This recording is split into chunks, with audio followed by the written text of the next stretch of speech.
Do you recall anything जो पिछली बार मैंने पढ़ाया था, क्लास शुरू कर रहे थे तो रिकैपिचुलेशन के साथ ही शुरू करेंगे। तो जो पिछली बार हमने डिस्कस किया था उसके बारे में कितना आपको याद है? शरीर के कितने लेयर्स हैं हमारे शरीर कितने शरीर एक्चुअली हमारे में है? Physical, pranic and mental.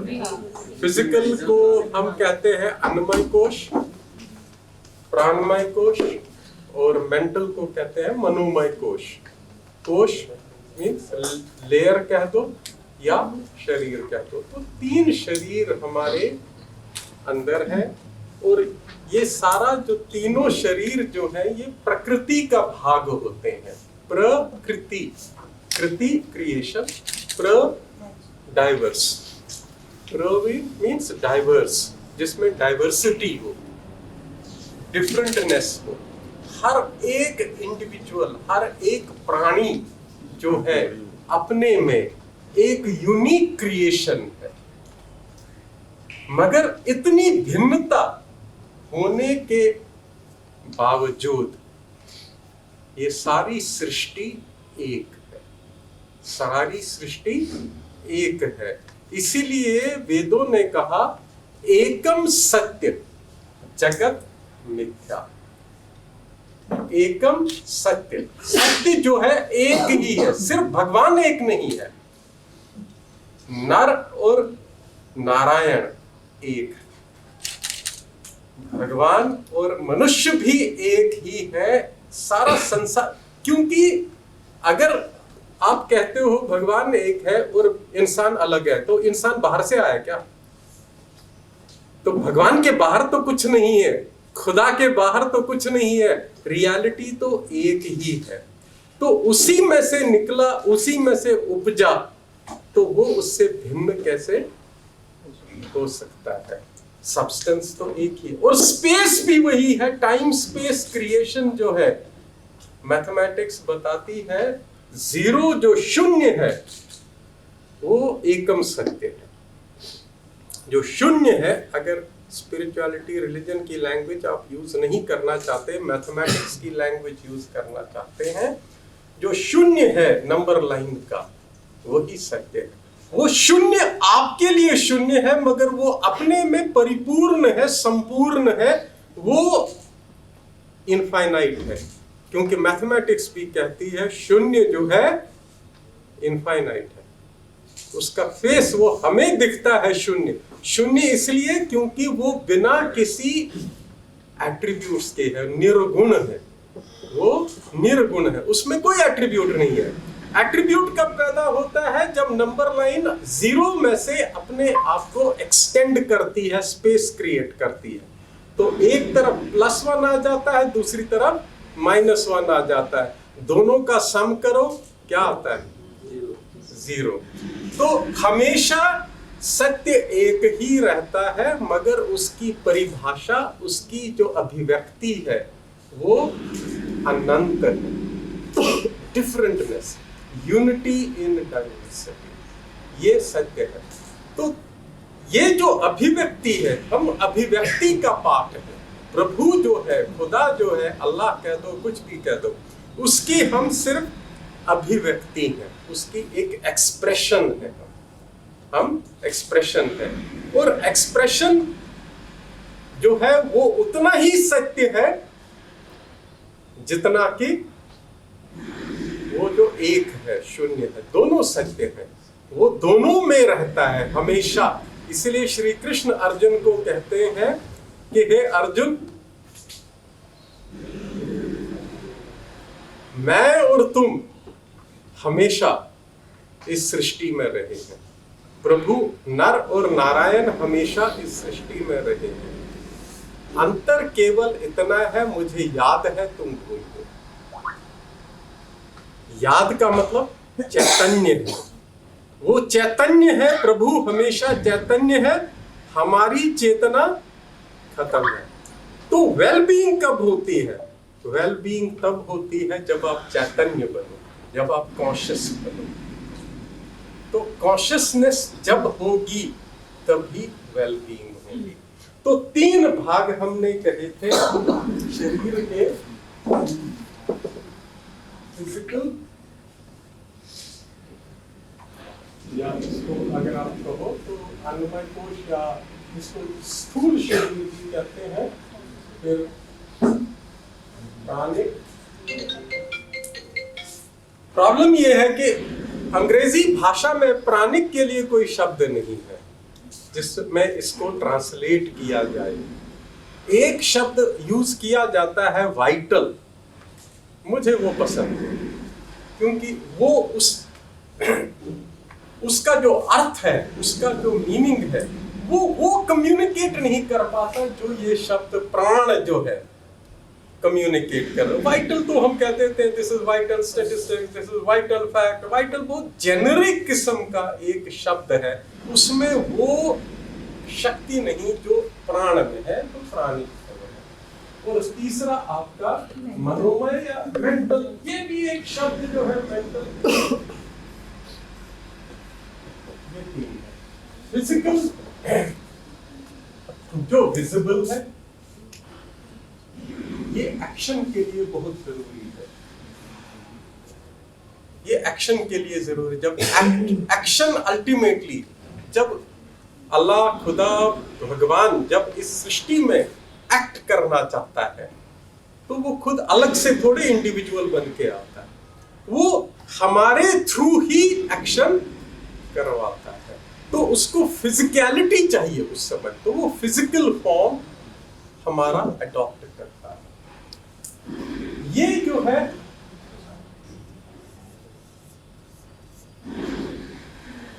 आपकी विल है। प्राणिक शक्ति जो है ये आपको शक्ति देती है। इसको संस्कृतम में कहा गया इच्छा शक्ति, मगर जब हम इच्छा शक्ति कहें तो इसको हिंदी की इच्छा के साथ नहीं पर्यायवाची बनाना है, सिनोनिमस नहीं बनाना है, क्योंकि हमारा जो अर्थ जो हम जो इसको अर्थ देते हैं इच्छा को, वो होता है डिजायर। वो भी मैं बताऊंगा।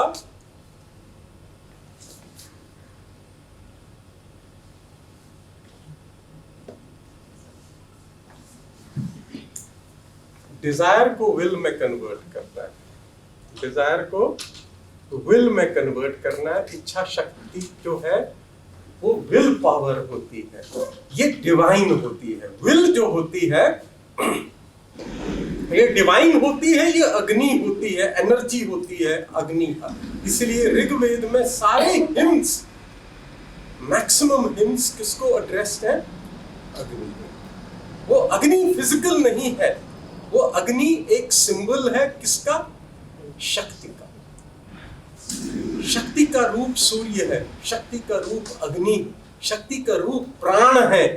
ये सारे शक्ति के रूप हैं, इनका जो तत्व है वो शक्ति है। तो ये शक्ति जो है, शक्ति से ही संसार है। शक्ति अपने आप को पोटेंशियल फॉर्म में चले जाए तो सारा संसार नष्ट। जब ये पोटेंशियल में चली जाएगी एनर्जी, सारी अभिव्यक्ति, उस समय प्रलय, सर्वनाश। हमारे भाषा में सर्वनाश, क्योंकि हम मानसिक चेतना से ग्रस्त है, हम इस चेतना में रहते हैं। और ये जो है कॉन्शियसनेस देता है आपको।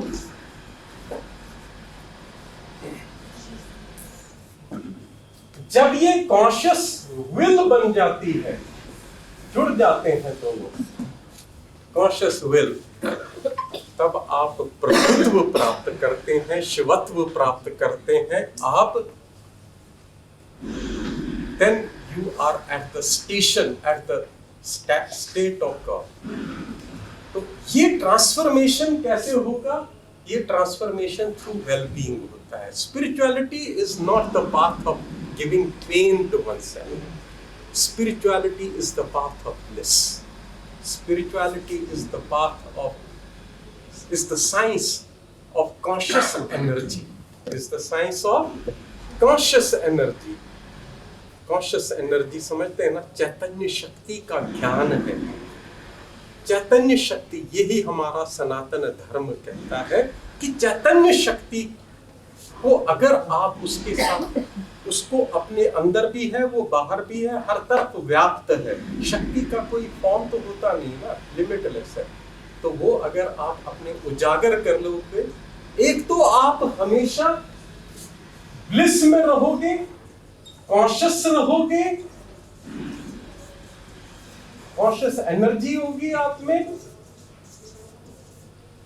और आप बस ये 3 चीजें, इसी को उन्होंने कहा सत चित आनंद। सत मीन्स ट्रूथ, आप ट्रूथ स्टेट में चले जाएंगे। चित चैतन्य शक्ति, आनंद। So the path of finding God is also the path of finding not God in a physical form, or God as an individual, as a person with a form. God is nothing but conscious energy, Chaitanya Shakti, all Sarva Shakti, and this conscious energy is very powerful. और जिसके पास ये होती है उसको कहा गया भारत में आर्य, उसको कहा गया आर्य। आर्य का अर्थ है जो चैतन्य शक्ति के साथ एंडाउड है, और जिसका, क्योंकि वो चैतन्य शक्ति रखता है, उसको सब कुछ ज्ञात है, पास्ट प्रेजेंट फ्यूचर सब कुछ, राइट लेफ्ट सब कुछ पता है, बिकॉज वो हर जगह व्याप्त है। उसका कर्म जो है वो हमेशा सुखदायी होता है, डिस्टरबेंस नहीं क्रिएट करता। ये है। तो आज थोड़ा सा मैंने उसको उसके साथ भी आपको कनेक्ट कर दिया। अब आते हैं हम, थोड़ा सा चार्ज अप करना जरूरी होता है। अब मैंने क्या कहा, it is the path of bliss. Wellbeing जो है, wellbeing is also the path of finding God. Everything is aligned, everything is aligned. ऐसा नहीं है, ये जो डाइकोटमी क्रिएट की वेस्टर्न सिविलाइजेशन की, God is separate, world is separate, spiritual is separate, secular is separate, religious, ये सब एक है। ये बाइनरी जो है, ये द्विज जो है, ये इस माइंड की उपज है, और ये तो शैतान का घर। तो ये इधर से क्रिएट होता है। ये चैतन्य, आपकी चेतना यहाँ पे वास करती है, जिसको हृदय कहा गया। हृदय, तो इसको साइकिक हार्ट कहते हैं। साइकी का अर्थ है सोल। साइकी का अर्थ ग्रीक में है सोल, आत्मन, ना कि माइंड। साइकोलॉजी का मतलब नहीं है mind of science of mind, science of soul, क्योंकि कॉन्शियसनेस यहाँ पे वास करती है। तो वेलबीइंग जो है, it is also finding God within you and in the world. So wellbeing, जब आप अपने बारे में ध्यान करते हो, अपने बारे में अपना हित सोचते हो, आप जगत का हित सोचते हो। क्योंकि अगर आप बैलेंस्ड हो, और ये हित कैसे मिलता है, जब आप संतुलन में हो, जब आप संतुलन में हो। संतुलन बहुत जरूरी है। संतुलन क्यों आवश्यक है? क्योंकि संतुलन आप में इसको जागृत करता है, पोटेंशियल एनर्जी को आप में लाता है। और जब इंसान शक्तिमान होता है, वो उस समय हमेशा खुश होता है। A powerful man is always in bliss. A person who is disempowered feels insecure. और जो इनसिक्योर व्यक्ति होता है, वो कभी भी खुश नहीं हो सकता। उसको चिंताग्रस्त रहेगा, कहीं इधर से मुझे कोई अटैक न करे, उधर से अटैक न करे, वो मुझे बुरा भला ना कह दे। जब आप अपने में एंकर्ड हो, स्थित हो, स्थिर हो, फिर कौन क्या कहता है कोई अंतर नहीं पड़ता। तब आप, इसलिए आसनम, पिछली बार भी मैंने क्या कहा, आगे 2 शब्द क्या थे? आसनम, बताओ भाई, भूल गए? मैंने 3 शब्द बोले थे जो योग के लिए बहुत ही आधार है हठ योगा में। प्राणायाम, आसनम स्थिरम, आगे सुखम। स्थिरता जो है वो बहुत ही इंपॉर्टेंट है इंसान के लिए। जो स्थिर है फिजिकली, प्राणिक और मेंटली, तीनों लेवल्स पे जो स्थिर है वो एक चट्टान की तरह है। आप चट्टान पे कुछ भी मारो, कुछ फर्क पड़ेगा चट्टान? वो आप पत्थर मारोगे वो आपके ऊपर वापस आएगा। तो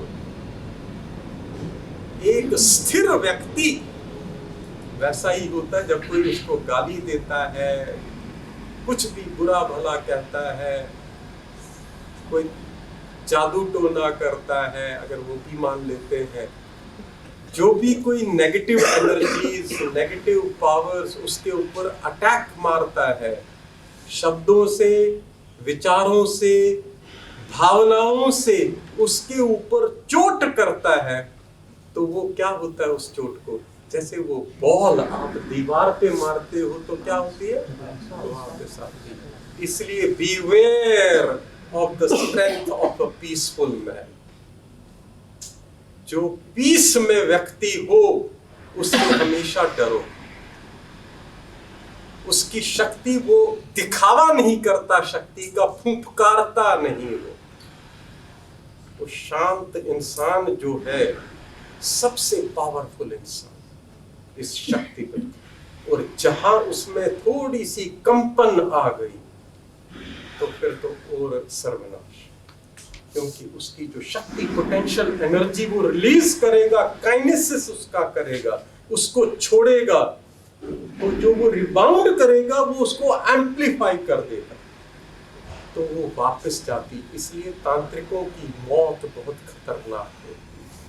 जो ये झाड़ू क्या कहते हैं, झाड़ फूंक या जादू टोना करते हैं। अच्छा सर, ये जादू किसी गलत इंसान पे जो एकदम से स्थिर व्यक्ति है, स्थिर है, उसके ऊपर किया, वो अटैक करेगा, वो वापस रिबाउंड करती है एनर्जी, उसको ऊपर फिर अटैक करती है, वो खत्म हो जाता है। इसलिए नंबर डायल अगर वो रॉन्ग कर गया तो वो गया काम से। मगर आम तौर से इंसान स्थिर नहीं होता, इसलिए योग कहता है स्थिरता लाओ।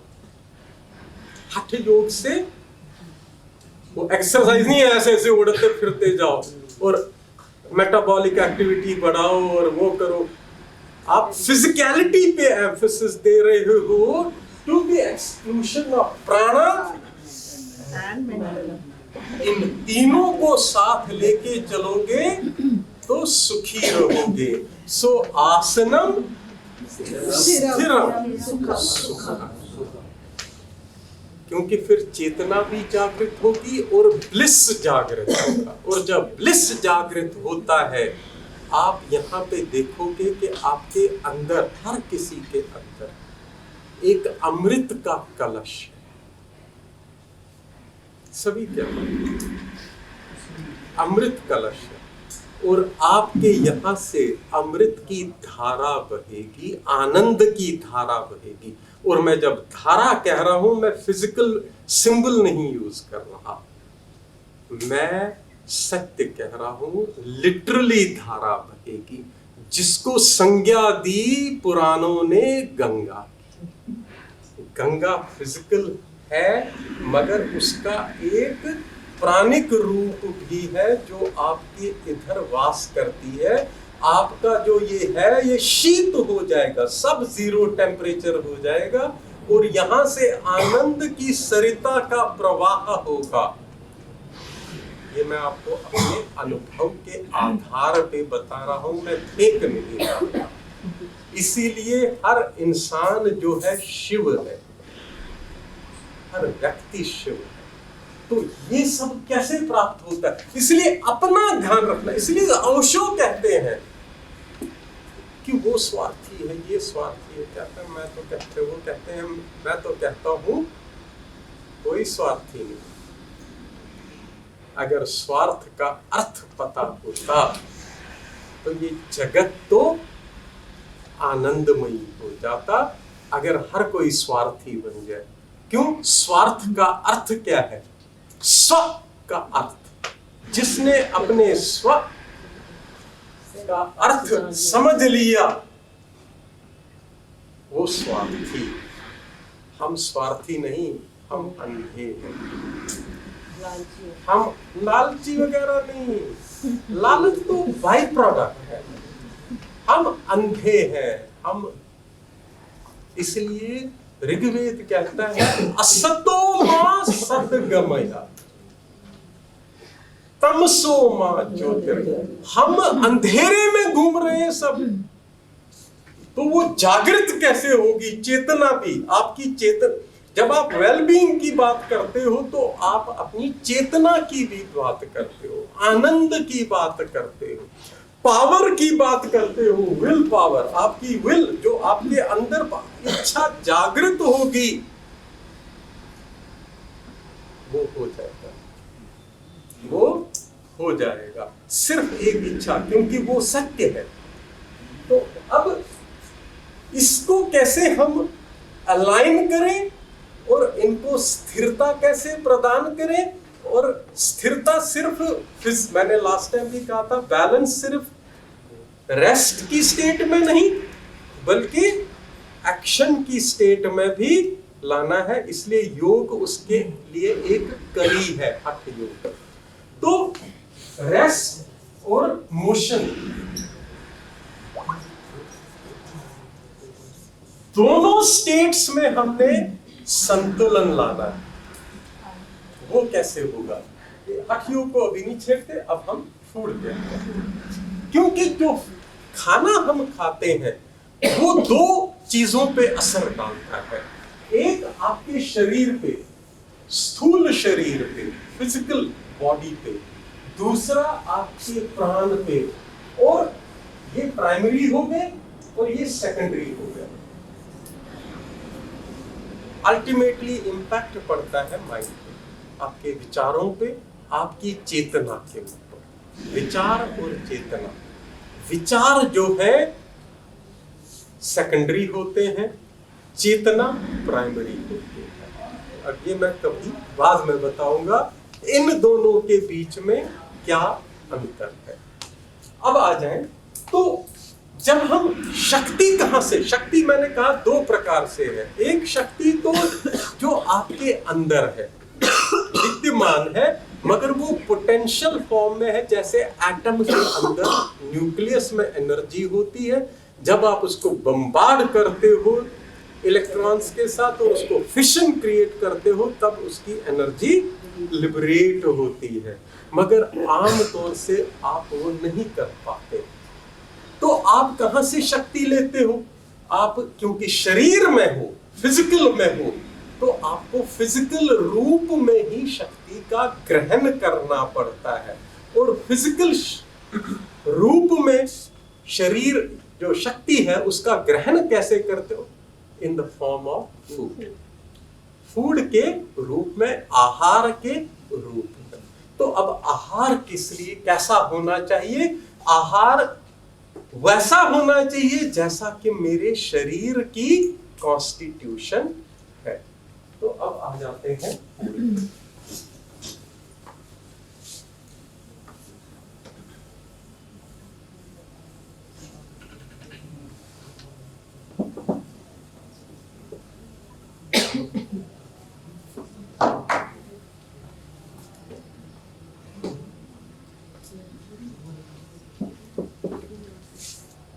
अगर आप सही खाना खाएं आप कभी बीमार नहीं पड़ोगे। जेनेटिक डिसऑर्डर को छोड़ के फिजियोलॉजिकल डिसऑर्डर कभी भी आपको नहीं होगा। अगर ऑर्गेनिक प्रॉब्लम है, देखो डिसऑर्डर्स दो तरह के होते हैं शरीर में, एक होता है ऑर्गेनिक, एक होता है फिजियोलॉजिकल। ऑर्गेनिक मतलब ऑर्गन में ही कोई कमी है, कोई प्रॉब्लम है, वो जेनेटिक होता है कि आप जब जन्म लिया उसी समय कोई शरीर में कहीं ना कोई किसी न किसी भाग में कोई डिफेक्ट आ गया, वो ऑर्गेनिक होगा। दूसरा होता है जो आप अपने लिए मुसीबत खुद मोल लेते हो। बीमारी जो है, फिजियोलॉजिकल बीमारी जो है, सारी बीमारियां आम तौर से जो बीमारियां हैं वो आप खुद इनवाइट करते हो कि आप बैल मुझे मारो। वो कैसे करते हो? आप इंद्रियों के अधीन रहते हो। आपका जो हर इंसान की 3 गुण होते हैं, जैसे मैंने पिछली बार कहा था, तमोगुण, रजोगुण और सतोगुण। जो सतोगुण से प्रेरित व्यक्ति होता है वो हमेशा स्थिर होता है, शांत होता है। शांत होने का मतलब नहीं कि कमजोर है, शांत का मतलब है बहुत powerful. Beware of the fury of a patient man। वो एक बार ही बोलेगा, संसार को नष्ट करेगा। जब शिव जी तीसरा नेत्र खोलते हैं तो संसार नष्ट हो जाता है। तो वो सतोगुण। रजोगुण जो हमेशा एक्टिव रहता है, प्रवृत्ति है। तमोगुण स्लॉथफुल, हमेशा लेजी, अरे नहीं उठना, अरे गर्म पानी कर दो। जैसे ही सर्दी थोड़ी सी हुई गर्म पानी से, गर्मी हुई तो ठंडे पानी से, और कभी कभी तो कोट भी पहना है और एसी भी चला है। अब समझ नहीं आ रहा गर्मी है कि सर्दी है। वो शरीर, उसको अपने शरीर का ही आभास नहीं है कि मेरा शरीर जो है वो सर्दी फील कर रहा है कि गर्मी फील कर रहा है। दोनों तो कंफ्यूज्ड है। जो तमोगुण से प्रेरित होता है इंसान, वो ज्यादातर क्या करता है, वो चटपटा खाना बहुत पसंद करता है। बहुत खट्टा होना चाहिए, खट्टा, तेज, मिर्च, वो ये, मतलब उसमें एक्सेस हो। हम ये नहीं कहते खट्टा नहीं खाना चाहिए, क्योंकि खट्टा बुरा नहीं है, तीखा बुरा नहीं है, मगर जब उसकी मात्रा एसिमेट्री हो जाए, इम्बैलेंस हो जाए, तो वो खराब है। Balance is important. स्थिरता किससे आती है? बैलेंस से। शरीर में बैलेंस कब आएगा? जब आहार आपका बैलेंस्ड होगा। तो जो रजसिक होगा वो नमकीन बहुत पसंद करेगा, मीठा नहीं पसंद करेगा। हर चीज नमकीन। मैं भी रजसिक ही था, मुझे मीठा अच्छा नहीं लगता, बिल्कुल नहीं मीठा अच्छा लगता था। मीठा खाता था, लगता था कुछ नहीं खाया, चाहे कितनी भी मिठाई खिला दो, पेट भर दो, मगर मैं भूखा ही रहता था। ऐसा था मेरा स्वभाव। और सतोगुण वाला जो होता है उसको मीठा बहुत अच्छा। ये देखो स्टडीज की गई है, रिसर्च की गई है। तो सर जो तीखा खाता है वो इसमें कोई वैल्यू जजमेंट नहीं हो रही है। वो तमस में, उसमें तमस ज्यादा होता है। और इसी के साथ वो, बाकी मैं ज्यादा नहीं जाता। तो भोजन में चेंज, इसके कारण आप, क्योंकि चटपटा चाहिए, तीखा चाहिए, तेल बहुत होना चाहिए, तो फिर आप भोजन का बेड़ा गर्क कर देते हो। अगर आपका भोजन सात्विक हो, अगर आपका भोजन सात्विक हो, मतलब जो सतोगुण को बढ़ाए।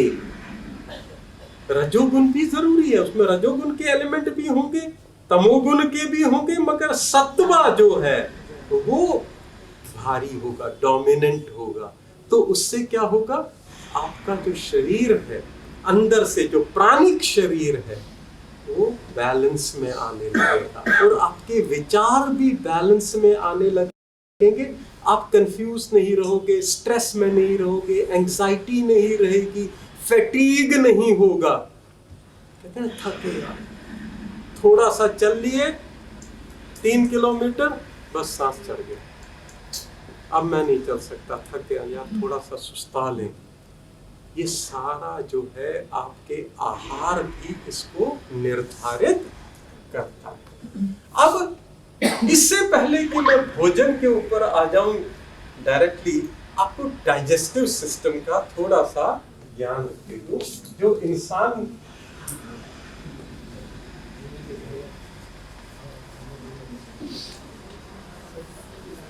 हमारा जो डाइजेस्टिव सिस्टम है उसमें पहले तो आपके दांत आते हैं। अगर आप अपने दांतों को देखोगे उसमें 2 कैनाइन टीथ है, बाकी सब ग्राइंडर्स या मोलर्स हैं। Man is basically a herbivorous animal. Man is basically a herbivorous animal. अब बात सवाल उठता है तो फिर वेस्ट में मीट क्यों खाते हैं ज्यादा? क्योंकि वहाँ सब्जियां उगती ही नहीं थी। 8 महीने तो बर्फ गिरती रहती है, सर्दियां ही सर्दियां होती हैं। वहाँ तो सर्दियां बर्फ पड़ी हुई है, क्या होगा? तो एनिमल ही खाओ, सर्वाइवल के लिए देना। आप भारतवर्ष में रहते हो, यहाँ तो सब्जियां ही सब्जियां, इसलिए आप तो बहुत ही ब्लेस्ड हो कि you are living in Bharat. ये हो गया इसका। अब आपकी जो elementary digestive tract, elementary canal, हर इंसान की digestive tract 9 times your height. जितनी आपकी हाइट है उसके 9 गुना आपकी एलिमेंट्री कनाल है। यहाँ से लेके स्टमक से के बाद ये वाला पोर्शन है, स्टमक के बाद जो small intestine, large intestine till the colon, 9 times your height. इतनी लंबाई है। अब इसका क्या सिग्निफिकेंस है? इसका सिग्निफिकेंस ये है कि जब आप खाना खाते हो उसको ये डिस्टेंस ट्रैवल करना पड़ेगा। आप इंजेस्ट करते हो खाने को, डाइजेस्ट करते हो खाने को, फिर एक्सेल। 3 स्टेजेस हैं। जब आपने भोजन खाया, आपने इधर उसको चबाया,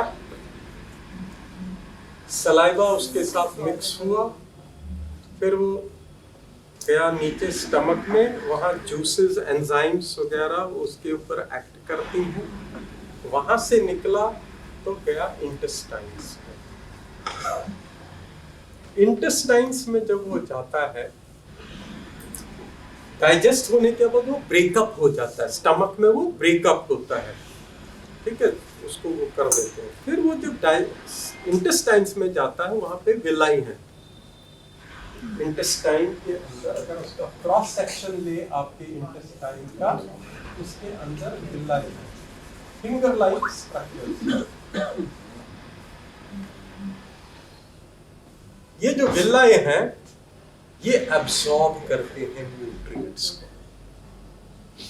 जो उसमें न्यूट्रिशनल वैल्यू है आपके खाने में, उसको एब्सॉर्ब करते हैं, और इस तरह से ये अपनी जर्नी करता जाता है। एब्सॉर्ब करके यहाँ पे आपकी ब्लड वेसल्स होती हैं साथ में, और वो ब्लड उसको पिकअप करता है और ले जाता है सेल्स में, अलोंग विद ऑक्सीजन। ऑक्सीडेशन वहां पे होता है, वहां पे ऑक्सीडेशन होता है, एनर्जी रिलीज होती है, एक्सोथर्मिक रिएक्शन। अब ये जो है, जो आपका जो स्टूल्स है या जो आपका रिफ्यूज है, जो आप यूज नहीं कर सके, जो खाने का वो पोर्शन जो आपका शरीर नहीं यूज कर सकता, that is what becomes your feces और योर stools। क्योंकि ये 9 टाइम्स हाइट है, इसको टाइम लगता है। जब तक ये आयुर्वेद कहता है, what is Ayurveda? Meaning of Ayurveda, ayu means life, veda means science, wisdom of life, the science of life, कि जीवन किस प्रकार से जीना चाहिए। हम कभी भी मेडिसिन के स्टूडेंट नहीं रहे। हम लाइफ को समझते हैं, लाइफ के अनुसार चलते हैं, तो बीमारी जब होगी नहीं, दवाई की क्या आवश्यकता। डिपेंडेंस को खत्म करना है। पूरा योग का सारा एम्फेसिस ये है कि मनुष्य को स्वतंत्र बनाओ, इंडिपेंडेंट बनाओ, पावरफुल बनाओ, उसकी डिपेंडेंस को खत्म करो बाहर। वो अपने में संपूर्ण होना चाहिए, सफिशिएंट होना चाहिए। डिपेंडेंस खत्म करो, चाहे वो मेडिसिन हो या बाहर के किसी का अपवाद। कुछ भी आपके ऊपर असर नहीं करना चाहिए, चाहे वायरस हो चाहे कुछ। अगर आपका शरीर स्वस्थ है, कोई बीमारी इस दुनिया की ऐसी नहीं है, चाहे वो टीबी हो, स्मॉल पॉक्स हो, कुछ हो, जो आपको पिन प्रिक से ज्यादा परेशान कर सके। मगर ये तब संभव है जब आप अपने शरीर का ध्यान रखो, ना कि इसका। इसलिए गुरु नानक देव जी कहते हैं, दो प्रकार के व्यक्ति हैं, मनमुख और गुरुमुख। गुरुमुख जो गुरु की बात सुने, मनमुख जो मन की बात सुने। मनमुख रहोगे तो परेशान रहोगे, परेशान आत्मा रहोगे, और गुरुमुख रहोगे स्वतंत्र रहोगे। स्वतंत्र होना ही तो प्रभुत्व प्राप्त करना है। तो जब तक ये खाना आपका एग्जिट न करे, योग कहता है, आयुर्वेद कहता है, तब तक सेकंड डोज नहीं खाना है। क्योंकि अभी तो डाइजेशन हुई ही नहीं कंप्लीट। डाइजेशन वेस्टर्न साइंस कहती है स्टमक से निकल गया, डाइजेस्ट हो गया।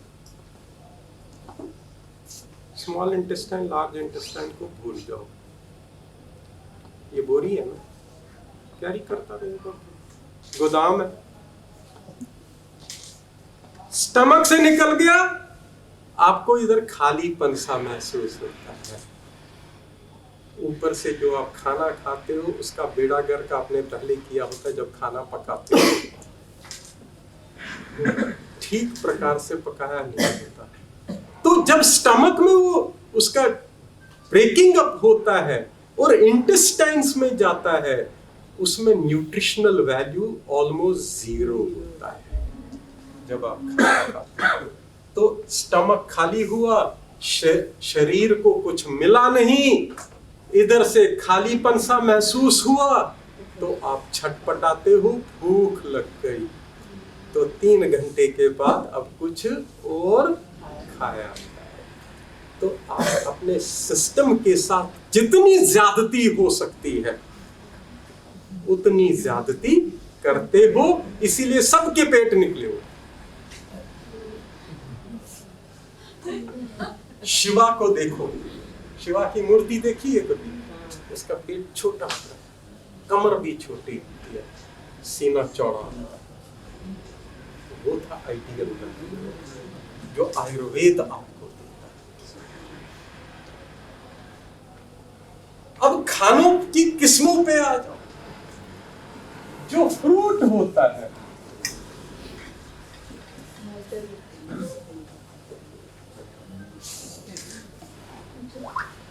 थोड़ा सा मेरा हो सकता है फिगर्स में प्रॉब्लम हो जाए, 2 to 4 आवर्स में डाइजेस्ट हो जाता है। अब मैं जब डाइजेस्ट वर्ड यूज कर रहा हूं, इसका मतलब स्टमक वाला डाइजेस्ट नहीं, इंटेस्टाइन का भी जर्नी उसने कंप्लीट कर दी, कोलन में आ गया, it is ready to be exited. 2 to 4 hours कुल लगते हैं फ्रूट को डाइजेस्ट। 9 टाइम्स आपकी ये इंटेस्टाइन है, एलिमेंट्री कैनाल, ये सारा रास्ता वो कर देता है, और वो इंजेस्शन भी जल्दी होता है, ये डाइजेशन भी जल्दी होता है, ब्लड में भी चलता है, इंस्टेंट एनर्जी आपको हो जाती है। ये फ्रूट की जो नेचुरल स्टेट में होता है, वेजिटेबल्स।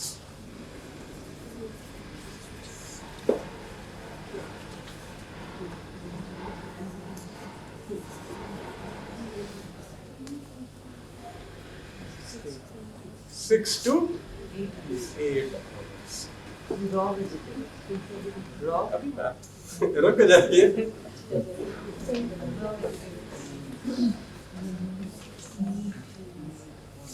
इसको थोड़ा सा बढ़ा दीजिए, 4 to 6 hours।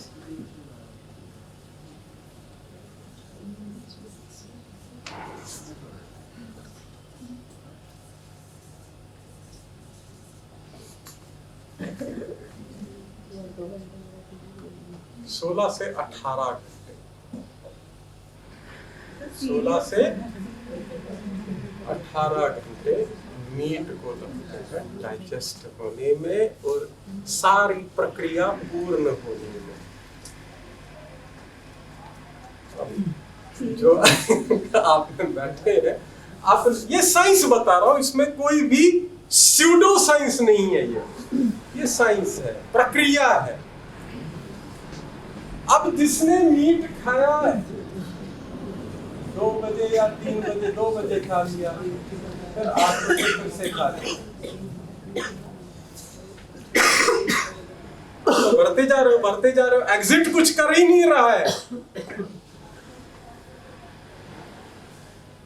और ये डाइजेशन का प्रोसेस कौन एनेबल करता है? एनेबलिंग क्या कौन करता है? वो प्राणा करता है। आपके अंदर जो प्राणिक शक्ति है वही प्रोसेसेस, क्योंकि ये अनकॉन्शियसली होता है। इनवॉलंटरी फंक्शंस है ना ये बॉडी के। इनवॉलंटरी फंक्शंस को कौन परफॉर्म करता है? प्राणिक शक्ति, और वो चैतन्य है। तभी तो उसको पता है खाना आ गया, मुझे ये करना है, रिलीज करना है। It is beyond your mind. विचार सब कुछ नहीं है।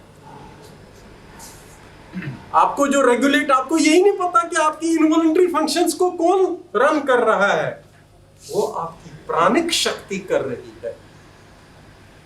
जब आप इतना 3 बार, पहले ब्रेकफास्ट, फिर लंच, फिर डिनर, ये सिस्टम भारत के लिए, ट्रॉपिकल कंट्रीज के लिए नहीं बना। ये बना टेम्परेट कंट्रीज के लिए। वहां सूरज निकलता ही नहीं, मुश्किल से 6 घंटे, 8 घंटे, और 3 महीने कुल सूरज निकलता है ठीक से। इसलिए उनका सिस्टम, हम भारत की बात कर रहे हैं। So this wisdom is not to be applied to western countries, temperate countries. हमारे यहाँ तो सूर्य ही सूर्य है, शक्ति है। वहां खाना इसलिए वो कम डोजेस में, वो कहते हैं ना, ईट इन स्मॉल बाइट्स। ये डॉक्टर सजेशंस देते, थोड़ा थोड़ा खाते रहो 2-2 घंटे के बाद, मतलब बिजी रखो प्राणिक शक्ति को।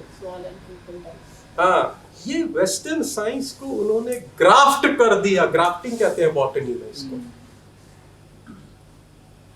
ग्राफ्ट कर दिया उधर का, ये देखे बिना कि इधर का एनवायरनमेंट क्या है। यहाँ पे जब आप भोजन 10 बजे मैं करता हूं, मैं भोजन कर चुका हूं सब्जियों के साथ। 8 से 12 घंटे मेरा मैं देता हूं इसको। पूरे मैं तो 24 घंटे देता हूं। बीच में 12 घंटे हो जाते हैं। शाम को 5 बजे मैं फ्रूट खाऊंगा, या 6 बजे या 7 बजे से पहले, सूर्य अस्त होने से पहले, सूर्यास्त से पहले। शाम को इसलिए कभी भी, और हम तो शाम को ही खाना दब के खाते हैं। सारी पार्टियां, हम सब निशाचर बन गए। निशाचर कौन होता था हमारे यहाँ? राक्षस होते थे। जो दैव होते थे, देव होते थे, वो दिन में काम करते थे। जो राक्षस होते थे, दैत्य होते थे, वो रात को जागृत होते थे, रात को काम करते थे। हमने अपना सारा सिस्टम इन्वर्ट कर दिया, फिर कहते हैं यार बीमार पड़ गए। आप तो ऐसी की तैसी कर रहे हो शरीर की, तो कोई कसर ही नहीं छोड़ते उसको बेचारे को। ये तो मैं तो सलाम करता हूं इस शरीर को कि इतनी ज्यादतियां बर्दाश्त करके भी वो 60-70 साल 80 साल की आके निकलवा लेता है, लड़खड़ाते मरते चलते आपको आगे बढ़ाता जाता है। मगर आप जो अवस्था आपकी होनी चाहिए तंदुरुस्त की, शक्तिमान की, वो आप तब तक प्राप्त नहीं करोगे जब तक आप शरीर को इज्जत नहीं करोगे। जो वो चाहता है उसके अनुरूप आप नहीं चलोगे। तो ये है, इसीलिए आयुर्वेद कहता है गुड टू बी वेजिटेरियन। और ऊपर से मीट की प्रॉब्लम ये है, हार्मोन्स, हार्मोनल इंजेक्शन किए जाते हैं। आप जो मुर्गे पालते हो है ना, वो तो नेचुरल मुर्गा है ही नहीं, सब chemically engineered, genetically engineered broiler और क्या क्या। उसको देखो आप किस अवस्था में रहता होगा, वो आपको कितनी गालियां देता होगा। जिस अवस्था में उसको वो कसाई रखता है, दड़बे में रखता है। गांव का मुर्गा जो होता है वो तो फिर भी देखो तंदुरुस्त होता है, हट्टा कट्टा होता है, वो बीमारी से दूर होता है। ये तो बेचारा ऐसे ऐसे कांप रहा होता है, उसमें भी तो चेतना है। इसीलिए इस्लाम में कहा गया उसको हलाल करो, प्रभु को अर्पित करो। आप तो उस सैक्रिफाइस के भाव से भी नहीं उसको लेते। वो भी जो आजकल हलाल करता है ना, वो हलाल पता कैसे करता है? हट। मेरे जीजा ने पूछा तो भाई तू मुसलमान है? कहा हाँ। तूने तो हलाल किया ही नहीं। कहता सर अगर हलाल करने लग गया तो फिर मेरी दुकान चल गई, फिर मेरी दुकान चल गई। इतने सारे लोग तो भाग जाएंगे सारे दूसरी दुकान से। उसके माइंड से जो वाइब्रेशंस निकली, आप बुरा कर्मा आप अर्न करोगे, वो कर्मा फलित होगा आपके साथ जो बुराई होगी। फिर कहते हो मैं तो मंदिर भी जाता था, हनुमान जी को मैंने प्रसाद भी चढ़ाया, वो भी किया। दैट इज नॉट धर्मा। धर्मा पूजा करना मंदिर में नहीं है, धर्मा कर्मा। धर्म क्षेत्र कुरुक्षेत्र। ये संसार जो है एक कुरुक्षेत्र है, कर्म क्षेत्र है। आपका कर्म आपका धर्म निर्धारित करता है। आप धर्म अधर्म करो और उसके बाद कहो आप धार्मिक हो। धर्म इज बैलेंस मैनेजमेंट। तो मीट ईटिंग, हम अगर आपको अच्छी अवस्था में रहना है, नाइट मील अवॉइड करना। अब इसको डाइजेशन जब होती है, ये जो हमारे अंदर है वही बाहर है, जो बाहर है वो हमारे अंदर है।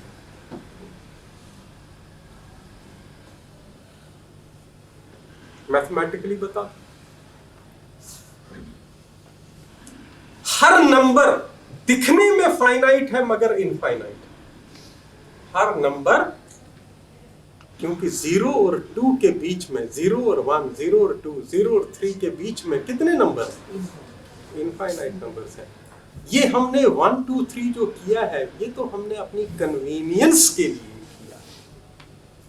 ये हमने एक उसको डिवाइड किया है, रिलेटिव नंबर है, ये एब्सोल्यूट नंबर्स नहीं है। And nothing is finite. अगर आप इनफाइनाइट हो, infinity inside, infinity outside, everything is infinite. infinities दो नहीं होती, infinity एक ही होती है। इसलिए कहा गया एकम सत्य। जो बाहर है वो अंदर है, जो अंदर है वो बाहर है। इसलिए अहम ब्रह्मास्मि कहा। ये मैं क्यों कह रहा हूं? तो इसलिए कहता हूं जो अंदर अग्नि है वो सूर्य है, जो बाहर सूर्य है वही अग्नि है बन के आपके अंदर। वो सूर्य आपके अंदर अग्नि के रूप में है, और वो अग्नि कौन है? वो प्राण की है।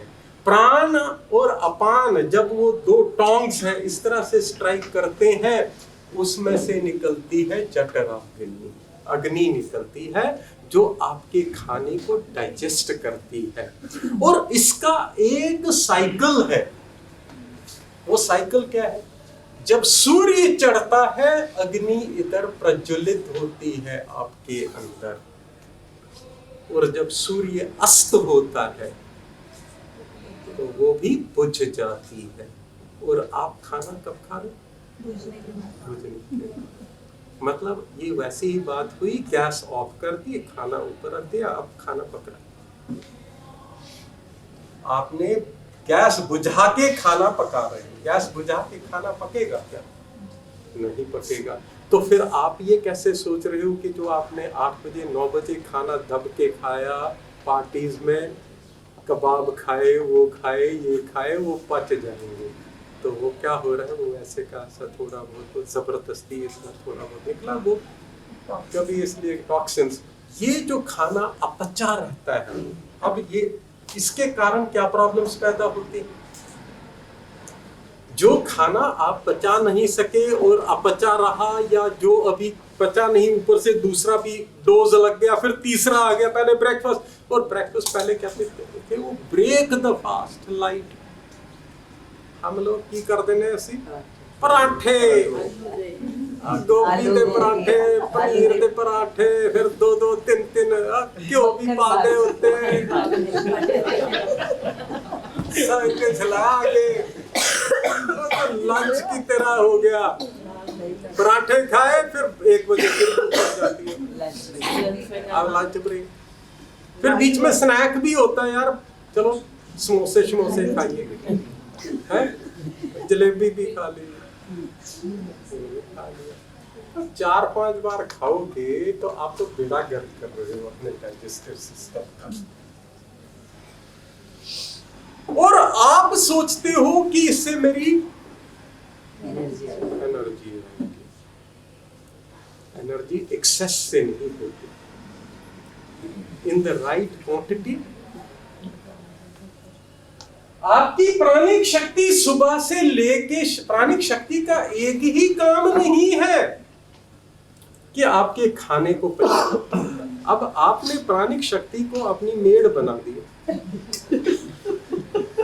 वो बेचारी थोड़ी देर बैठ जाती है, वो की कर रही है? रह गई, चल उठ पर्दे नानू, लेकिन हो गए नहीं, बैठने नहीं दे। आप वही प्राणिक शक्ति के साथ करते हैं। अब वो बेचारी लगी हुई है।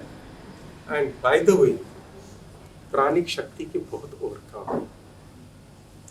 उसका काम और क्या है? पहला है खाना जो आया उसको डाइजेस्ट करने के बाद प्राणिक शक्ति को आपकी सेल्स रिपेयर करनी होती है।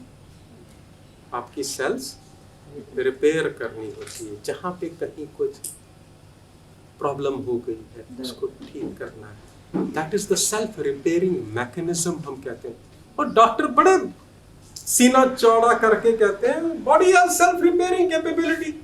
इसका मतलब क्या कि आप ठूस दो,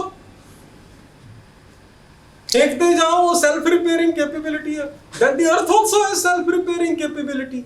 Where has the self-repairing capability of the earth gone? Why are there earthquakes? Why are there landslides? ये सारी problems क्यों आ रही हैं? क्योंकि we do not understand the system. Before you play with your system, understand your system. किसी भी system को बदलने के लिए सबसे पहले उसको समझना जरूरी है, before you change it.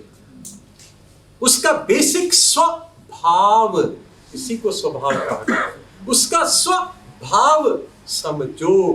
जब स्वभाव समझोगे तभी उसमें चेंजेस आप ला सकते हो। बिना समझे आप जंप कर रहे हो, ये अहंकार है आपका, ये आपका अहंकार है कि मैं इंसान हूं, आदमी हूं, मैं कुछ भी कर सकता हूं, वो आपका अहंकार यहाँ पे वास करता है।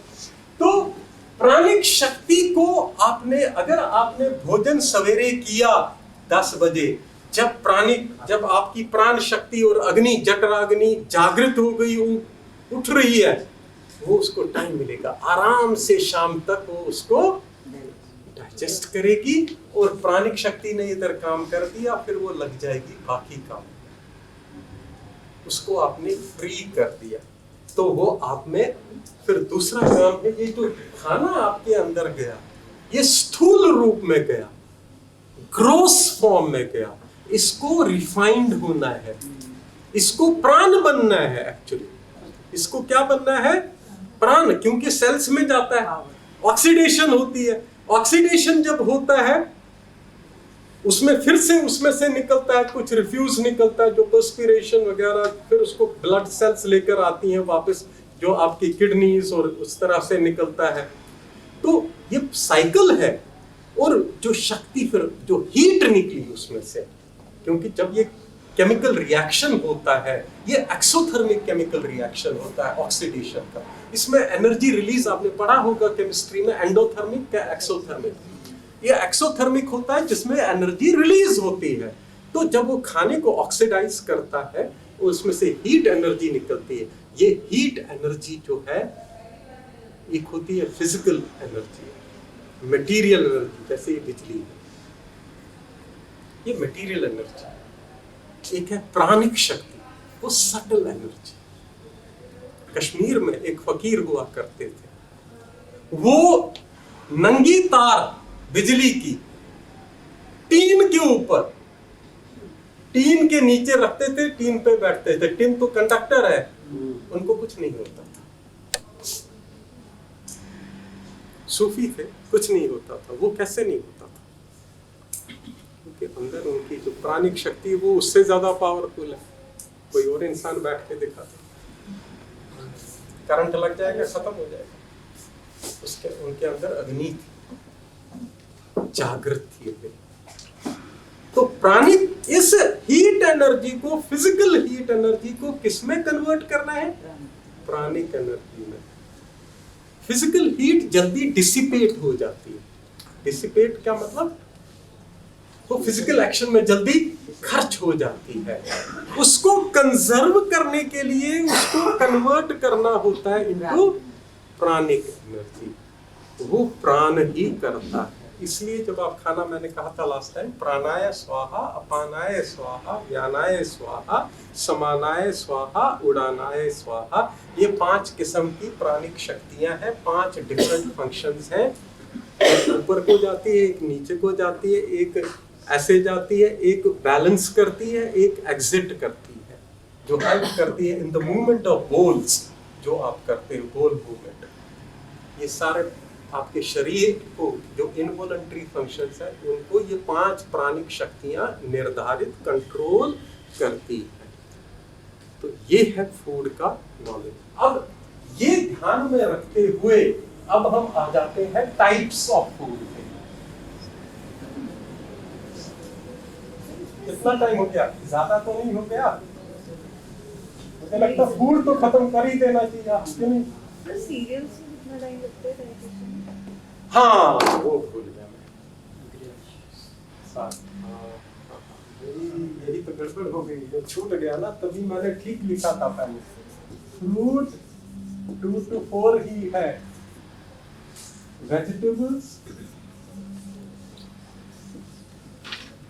वेरी गुड,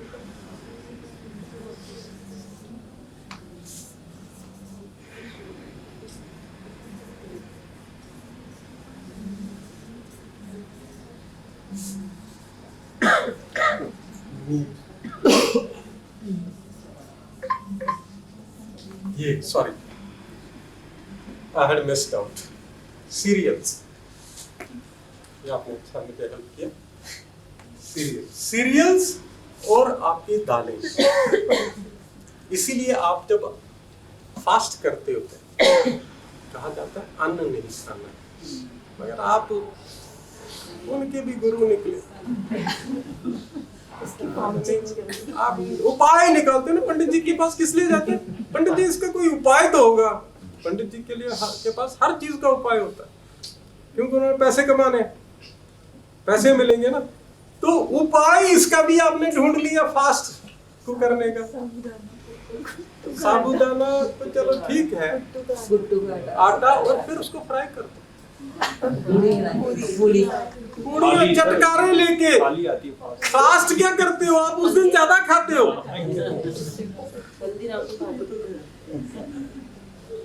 सिंघाड़े का हलवा। इंसान जो है ना शैतान है, वो बहुत तेज है, मगर शैतान नहीं है, बेवकूफ।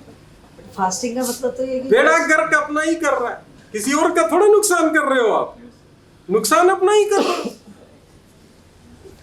दालें, राइस, व्हीट एंड दाल्स, ये सब सीरियल्स हैं, इनको टाइम लगता है डाइजेस्ट। सब्जियां 4 to 8 आवर्स में, इसलिए आपके भोजन में ये ज्यादा मैक्सिमम होना चाहिए। मैं दालें खाता ही नहीं।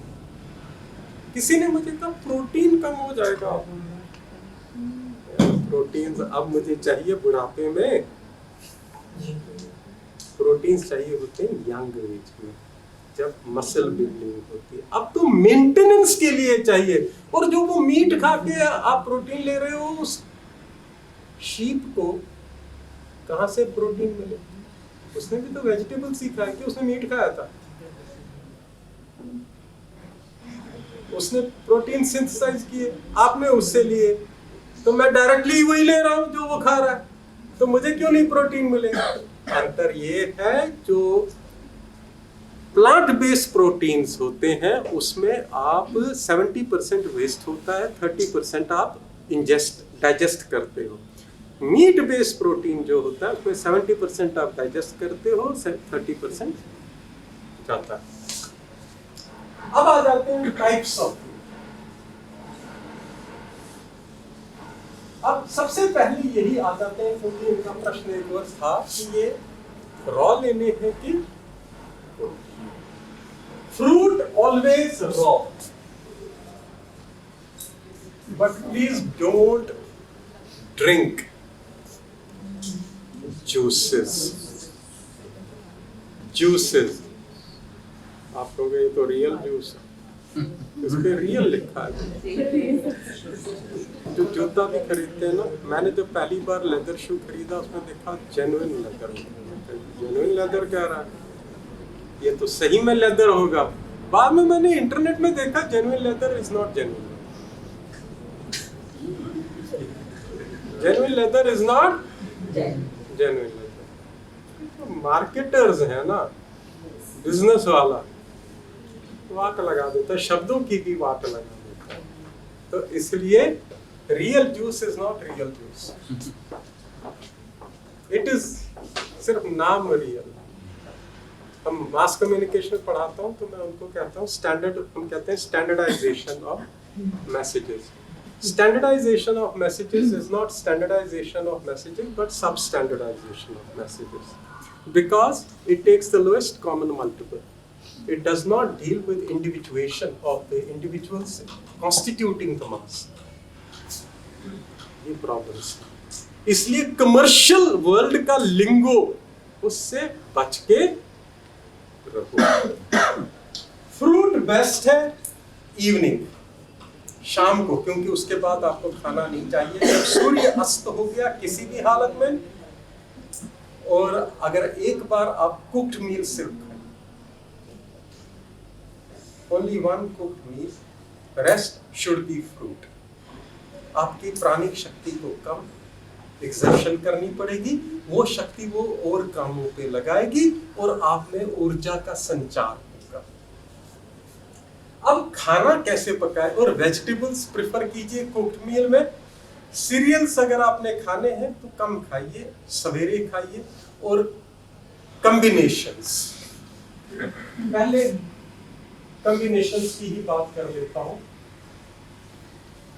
क्योंकि जब हम खाना खाते हैं हम कंबाइन करते हैं ना, रोटी दाल, रोटी सब्जी। रोटी दाल कभी नहीं खानी चाहिए, दाल और रोटी का combination is not a good combination. क्यों? दाल इज ऑल्सो क्या कहेंगे इनको, लिगुम्स, ये इसी कैटेगरी में आता है और रोटी भी इसी कैटेगरी में। क्या प्रॉब्लम है जी दोनों के साथ? Both are water poor.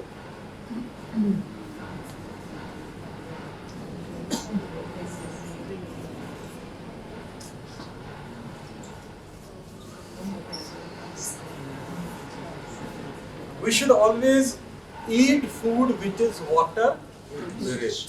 Why? Because our body has 70% water and 30% is the other stuff.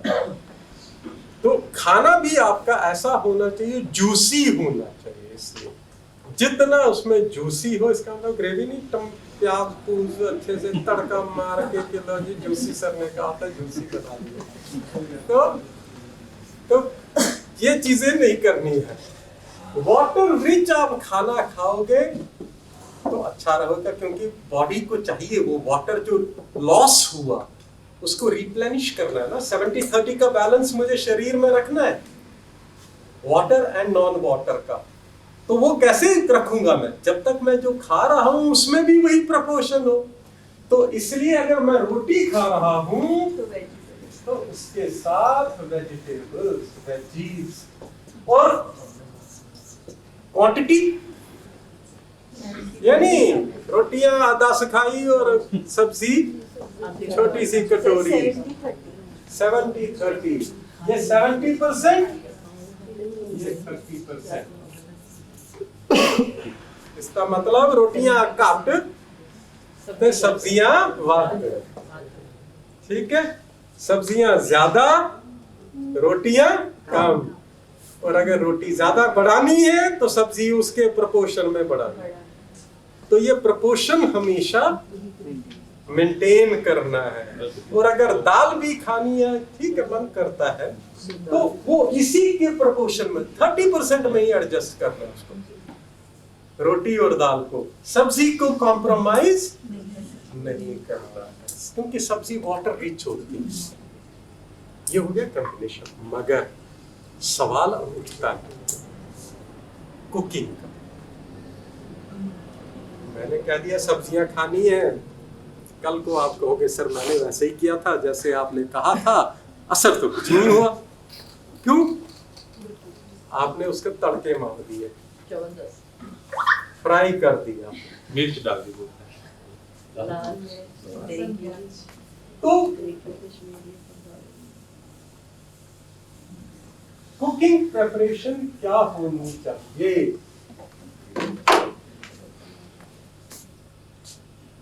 ये मैं ऐसे ही बता देता हूँ, लिखने की क्या आवश्यकता है। लिख देता हूँ जो चीजें इंपॉर्टेंट है।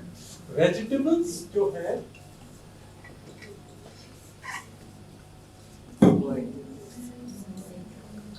नंबर 2, इससे पहले कि मैं कुकिंग की बात करूं, नेवर यूज हिंडोलियम एल्यूमिनियम, वो लीचिंग करता है। आपके यहाँ प्रेशर कुकर्स होंगे, पतीले होंगे। नेवर ईट, ये अंग्रेजों ने इंट्रोड्यूस किया था, प्रिजनर्स को खाना इन्हीं में देते थे कि जल्दी मर जाए। प्रिजन में इन्हीं में बर्तनों में खाना बनता था और इन्हीं में उनको दिया जाता था कि मर जाएंगे जल्दी, हमें खर्चा कम उठाना पड़ेगा इसको प्रिजन में रख के। तो never eat in that steel. And if you ask me, हमारे गरीब लोगों का भी कुछ अच्छा भला हो जाएगा, मिट्टी के बर्तन। ये जो कुम्हार है बेचारे, इनकी रोजी रोटी भी चल पड़ेगी। मिट्टी के बर्तन, अर्दन पॉट्स। ये क्यों कह रहा हूं? क्या मैं ये सिर्फ उनको उनकी मार्केटिंग कर रहा हूं? मुझे पैसे नहीं किसी ने दिए, कमीशन नहीं दिया। हाँ, अर्दन पॉट्स इसलिए, एक तो इसमें अर्थ के जो मिट्टी के माइक्रो न्यूट्रिएंट्स होते हैं, माइक्रो न्यूट्रिएंट्स होते हैं इसमें। दूसरा, इसमें खाना गर्म बहुत देर तक रहता है, पकता धीरे से है, देर से है, और ठंडा भी देर से होता है।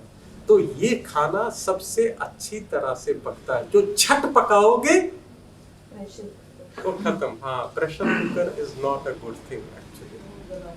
सो अर्दन पॉट्स में अगर आप, हमारे पहले गांव में क्या होता था, एक तो लकड़ी पे बनता था, वो धीरे धीरे आग वो सुलगती थी।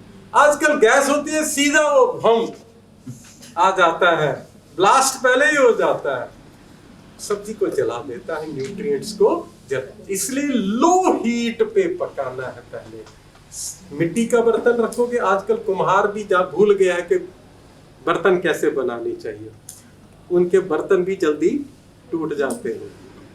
ऊपर से गैस जो कसर होती है, रही सही कसर, वो गैस पूरी कर देती है, जल्दी टूट। उसका तरीका ये होता है, जो भी मिट्टी का बर्तन खरीदो उसको 2 दिन पानी में रखो, उसके बाद निकाल के पोंछ के उसको तेल लगाओ, ऑलिव ऑयल या मस्टर्ड ऑयल लगाओ, फिर उसको रखो सूखने के लिए, और उसके बाद उसमें पानी गर्म करके वो पानी फेंको, उसके बाद यूज करो अर्दन पॉट को।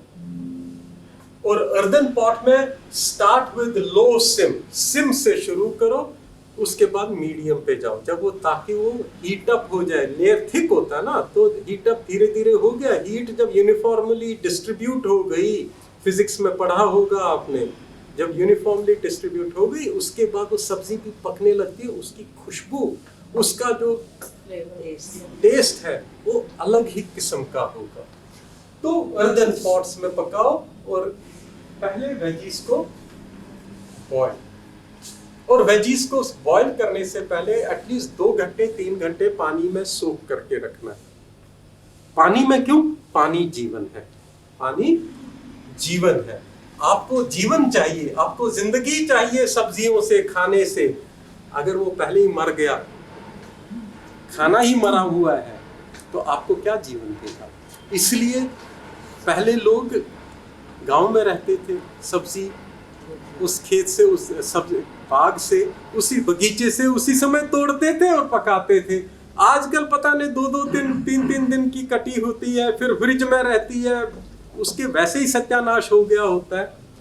तो इसलिए पानी में रखिए, वो थोड़ा सा जीवंत हो जाएगी, लिविंग हो जाएगी, एनिमेट हो जाएगी, और उसमें से टॉक्सिक्स भी, जो ऊपर से एक तो पेस्टिसाइड्स और इंसेक्टिसाइड्स भी बेड़ा गर्क करते हैं, वो भी शायद कुछ निकल जाएंगे। तो वेजीज को बॉईल कब तक करना है? इतना ओवर बॉईल नहीं करना चाहिए, उसमें लचक रहनी चाहिए, उसमें उसकी रिजिडिटी रहनी चाहिए, उतने ही सॉफ्ट होने चाहिए ताकि उसमें फोक जा सके, उससे ज्यादा नहीं कि वो एकदम से हलवा बन जाए। एग्जैक्टली तो उतना ही वेजीज को उसमें लचक रहनी चाहिए, जैसे फूल गोभी है, टूट नहीं जानी चाहिए, वैसी ही रहनी चाहिए। फिर मसाला, इसमें क्या मसाला होगा? मसाला बड़ा यूनिक है।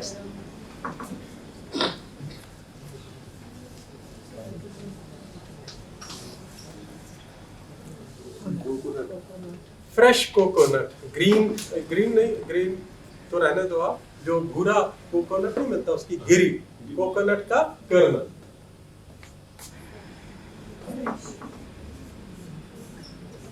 Coconut kernel, tomato, cumin seed, जीरा,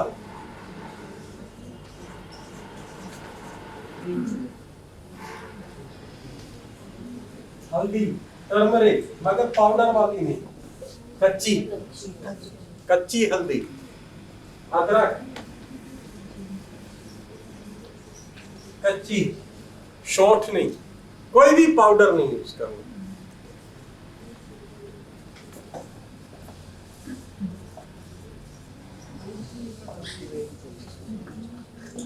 ग्रीन चिल्ली, लाल मिर्च कभी नहीं खानी चाहिए, हरी मिर्च। कितने एलिमेंट्स आ गए? 1 2 3 4 5। सॉल्ट टू टेस्ट, सेंधा नमक, रॉक सॉल्ट। टेबल सॉल्ट कभी भी नहीं खाना चाहिए, केमिकल है वो। सिंथेटिकली बना हुआ कोई भी चीज नहीं खाना है, ऑर्गेनिक चीज जो नेचर में जिस प्रकार से अवेलेबल है। Rock salt, ginger, turmeric, cumin seed, tomato, green chilli, इनकी पेस्ट बनानी है ब्लेंडर में, ग्राइंडर में। क्या बनाना है? पेस्ट।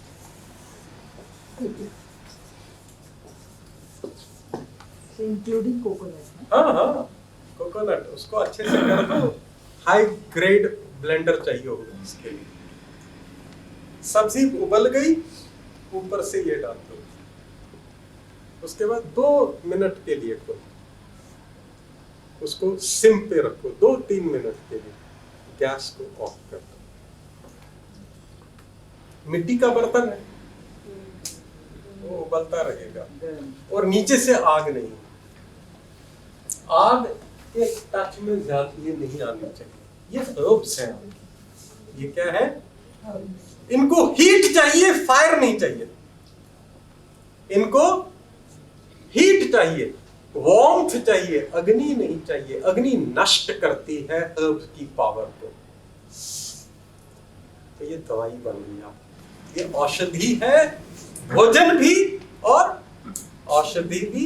ये आपको रिपेयर करेगी, आपको क्योर करेगी। तो इसको आपने कर दिया। उसके बाद आप हरा धनिया, उसके सिर्फ पत्ते नहीं डालने, डंठल के साथ। कभी भी जो भी भोजन खाओ, कभी भी उसको तोड़ो मत, अलग फ्रैगमेंटेशन मत करो, उसके हिस्से मत करो कि ये फेंकना है, ये यूज करना है। नेचर जब कोई चीज बनाता है वो पूरा बनाता है, वो ऑर्गेन इंटेग्रल संपूर्ण चीज देता है आपको। उसके हिस्से मत करो, फ्रैगमेंटेशन मत करो। फ्रैगमेंटेशन करोगे तो आप अननेचुरल हो जाओगे, अननेचुरल हो जाओगे तो बीमार पड़ोगे। तो उसको डंठल के साथ उसको साफ करके पानी में उसको चॉप करके ऊपर से डाल दो और नींबू अच्छे से स्क्वीज कर दो, ऊपर से बंद कर दो 5 मिनट के लिए। सब्जी आपकी तैयार। अब रोटी है, उसमें भी आप ग्रेन कम कर सकते हो सब्जी डाल के। कोई जैसे चुकंदर हो गई, बीट रूट, उसको ग्राइंड करके आटे में डाल दो। अब उसमें भी फिर वेजिटेबल आ गया, तो आपने ग्रेन एलिमेंट जो है और कम कर दिया। सुखी रहोगे। जितना चावल रोटी कम खाओगे, इसका फायदा एक और होगा। जो पंजाब हरियाणा ने बेड़ा गर्क कर दिया जमीन का, एग्रीकल्चरल यूनिवर्सिटीज के कहने पे कि चोना उगाओ जी, वो उगाओ, वाटर टेबल भी गया, पोल्यूशन भी आ गई क्योंकि पेड़ काट दिए, क्योंकि चावल और रोटी खानी। तो जब चावल रोटी कम खाओगे, जरूरत कम हो, डिमांड बढ़ जाएगी वेजिटेबल्स की और फ्रूट की, तो फ्रूट ट्रीज लगेंगे। और फ्रूट ट्रीज लगेंगे, किसान की आमदनी बढ़ेगी। जो किसान आज डेट में है, कर्जे में है, सिर्फ चावल और आटा ग्रो करने के चक्कर में उसको कुछ नहीं मिलता। जब वो पेड़ लगाएगा, फलों के पेड़ लगाएगा, लकड़ी के पेड़ लगाएगा, 1-1 एकड़ से 1-1 करोड़ रुपया कमाएगा वो पर एनम। उसका भी भला होगा, क्योंकि डिमांड बढ़ जाएगी तो उगाएगा। सारे आम के पेड़ गायब हो गए पंजाब हरियाणा में, आम का पेड़ ही नहीं दिखता, जबकि यहाँ आम के पेड़ ही पेड़ होते थे। फल ही नहीं, पेड़ ही नहीं है कहीं। और आपकी पोल्यूशन कम हो जाएगी। पोल्यूशन उतनी ही थी पहले भी, आज भी उतनी ही है, क्योंकि पेड़ नहीं है इसलिए वो पोल्यूशन रहती है। तो ये आपका हो गया प्रोटीन, ये आपने खाना है, ये आपका भोजन हो गया। मगर भोजन जब आप ये खाओगे, 1 घंटे के अंदर अगर ये पका हुआ खाना खाओगे तो बहुत ही बढ़िया। 3 घंटे में खाओगे बढ़िया, 5 घंटे में खाओगे कोई फायदा नहीं।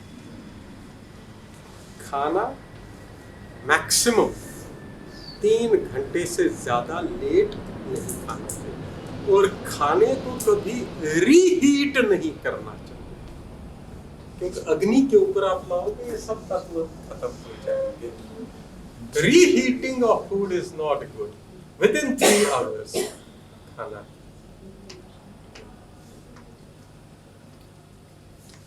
No packaged food, no packaged food, कोई बिस्किट वगैरह, कुरकुरे शुरकुरे कुछ नहीं, कोई भी पैकेज फूड। ये डेड फूड कहते हैं, इसको तामसिक फूड कहा जाता है। ये न्यूट्रल एनर्जी होता है, रादर नेगेटिव एनर्जी होती है इसमें, क्योंकि इसमें जो नेचर के जैसे फूड नेचर में है उसमें मिनिमम प्रोसेस आप करोगे ताकि वो शरीर आपका ग्रहण करे, आराम से पचा सके, उतना ही प्रोसेसिंग करनी है। ज्यादा प्रोसेसिंग करोगे तो उसके तत्व जो हैं वो खत्म हो जाएंगे। तो ये इसलिए बाकी सब ये, और मैदा शादा बिल्कुल नहीं। ये जो नूडल्स, चाउमीन, क्या क्या वो सारे खाते हो, बच्चों को भी मत खिलाओ भाई, उनका बेड़ा गर्क पहले से ही शुरू कर देते हैं। मैंने देखा बच्चों को बड़े चाव से माएँ खिलाती हैं, नूडल्स बना देती हैं, वो बना, उनको आदत मैगी नूडल आदत डाल देते। गलत आदतें मत डालो। उससे अच्छा आप फ्रूट का जूस बनाओ, सूप बनाओ सब्जियों के, वो उसको पिलाओ, उसको हेल्थी खाना खाने की आदत डालो।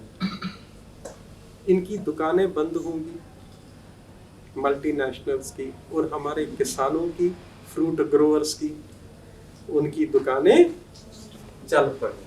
What about dairy? Dairy products, आज आप बहुत एक्टिव हो गई। अच्छा, अच्छी बात। हमारे यहाँ पे दो प्रकार की गायें आजकल है, एक है हाइब्रिड और दूसरा, हाँ, और इसमें भी before I come to dairy, जो भी चीज आप खरीदो कोशिश करो देसी। ये हाइब्रिड वैरायटीज को अवॉइड करो। मैं एग्रीकल्चरल यूनिवर्सिटी में रहा हूँ तो इसलिए आपको बता सकता हूँ, हाउ एग्रीकल्चरल यूनिवर्सिटीज ने इस देश की एग्रीकल्चर का बट्टा बिठा दिया in the name of increasing the yield per hectare. Yield बढ़ानी है, ये अंग्रेजों ने हमें उल्टे नुस्खे सिखाए। उसके कारण क्या हुआ है, आज की डेट में नेटिव वैरायटी का सीड नहीं मिलता। आप कहोगे क्या क्या जरूरत है? अब एक और बात बता देता हूं। बिल गेट्स ने सारी नेटिव वैरायटीज के सीड्स एक्वायर कर लिए। आप फेंक रहे हो, वो जमा कर रहे हो। उसने उसका बैंक बना दिया, सीड बैंक। तो मूर्ख कौन? आपके पास धरोहर होते हुए आप उसको पानी में फेंक रहे हो। और वो जो उधर अक्लमंद आदमी बैठा है, बिल गेट्स, उसने सीड बैंक क्रिएट कर दिया। इंडिया में उत्तर प्रदेश में इस्कॉन का एक बंदा है जो इसमें ऑर्गेनिक एग्रीकल्चर में गया है, उसको ऑर्गेनिक सीड्स, नेटिव सीड्स चाहिए थी, उसको पूरे यूपी में नेटिव सीड्स नहीं मिले, क्योंकि किसानों ने शिफ्ट कर दिया high yielding varieties, hybrid varieties, और ये सब मोनोकल्चरल है। एक बार बीमारी अटैक करेगी, खत्म। उसने क्यों एक्वायर किए? उसने इसलिए एक्वायर किए क्योंकि ये बेसिक रूट सीड है, इससे वो कई वैरायटीज निकाल सकता है। एक वैरायटी खत्म हो गई क्योंकि उसमें वो रेजिलियंस नहीं थी, कैपेबिलिटी, क्षमता नहीं थी बीमारी से लड़ने की।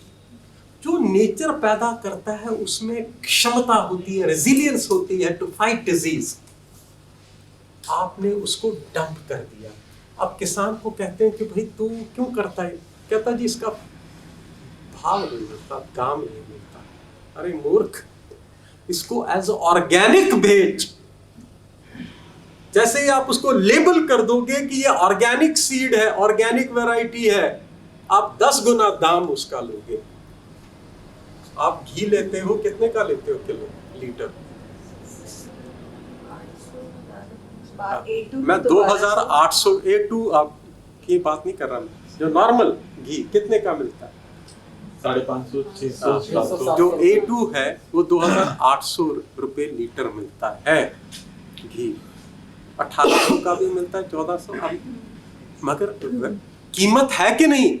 कम ग्रो करो मगर उम्दा ग्रो करो, जो सही है, जो शरीर को कुछ तो दे। नहीं तो आप तो सिर्फ भर रहे हो, प्लेसिबो इफेक्ट कहते हैं ना मेडिकल साइंस वाले। आपने दवाई की जगह एक पिल ली, उसके अंदर कुछ नहीं है, वो खाया और सोचा बीमारी में ठीक हो गया, वही आपको हो रहा है। आप सोच रहे हो खाना खा लिया, शक्ति आ गई, एक्चुअली कुछ नहीं मिला होता है आपको।